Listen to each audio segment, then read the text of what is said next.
জাতীয় পরিচয়পত্র জালিয়াতি ও তথ্য বিক্রি করে মাসে কোটি টাকার বেশি আয় নির্বাচন কমিশনের কম্পিউটার অপারেটর কাম অফিস অ্যাসিস্ট্যান্ট সহ আমরা দুইজনকে গ্রেফতার করেছি।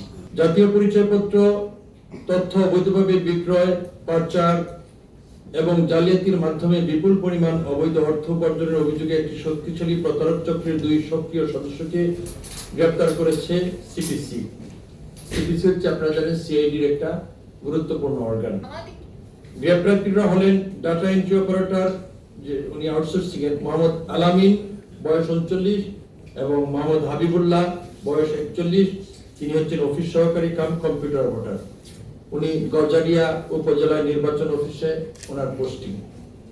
গোপন সংবাদের ভিত্তিতে পরিচালিত এই অভিযানে গত 14 জানুয়ারি 2026 তারিখে রাজধানীর আগারগাঁ নির্বাচন অফিস থেকে নির্বাচন কমিশনের ঊর্ধ্বতন কর্মকর্তাদের সহযোগিতায় প্রথমে আলামিনকে রাত 10:30টায় গ্রেপ্তার করা হয়।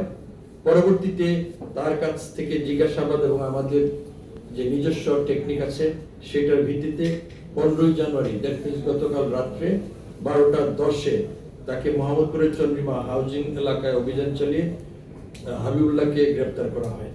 সেইখানকে নেতৃত্ব দিয়েছেন আমাদের অতিরিক্ত পুলিশ সুপার মোহাইমেন, যিনি সিপিসিতে কর্মরত। প্রাথমিক জিজ্ঞাসাবাদে জানা গেছে এই চক্রটি দীর্ঘদিন ধরে অর্থের বিনিময়ে এবং যোগসাজশে ওটিপি ট্রান্সফারের মাধ্যমে নির্বাচন কমিশন সচিবালয়ের এনআইডি মূল সার্ভারে প্রবেশ করে বিভিন্ন রকমের তথ্য সংগ্রহ করে এবং তা বিভিন্ন সোশ্যাল মিডিয়াকে প্ল্যাটফর্ম হিসেবে ব্যবহার করে বিভিন্ন ব্যক্তির নিকট বিক্রি করে বিপুল পরিমাণ অর্থ হাতিয়ে নিয়েছে। তারা সাধারণ মানুষের সরলতার সুযোগ নিয়ে এবং ডিজিটাল সিস্টেমের অপব্যবহার করে এই অবৈধ তথ্য বিক্রির বাণিজ্য সিন্ডিকেট গড়ে তুলেছিল।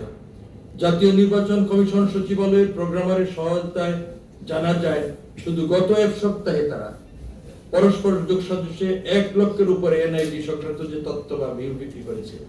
এই সংক্রান্তের পল্টন থানায় একটি মামলা আছে, সেই মামলা তাদেরকে গ্রেফতার দেখানো হয়েছে। এই চক্রের সাথে আর কে কে জড়িত আছে বা তারা কি পরিমাণ টাকা এই পর্যন্ত নিজেরা আয় করেছে বা এই টাকা কি তারা দেশের বাইরে ড্রেন আউট করেছে কিনা এবং আরো তাদের কি গোপন প্ল্যান আছে সেটা উদ্ধার করার জন্য আমাদের এই আসামিদেরকে যারা গ্রেপ্তার করেছে, যে মামলায় তাদেরকে গ্রেপ্তার দেখানো হয়েছে এবং এই মামলার তদন্তকারী কর্মকর্তা এবং সুপারভাইজিং অফিসাররা তদন্ত অব্যাহত রেখেছে।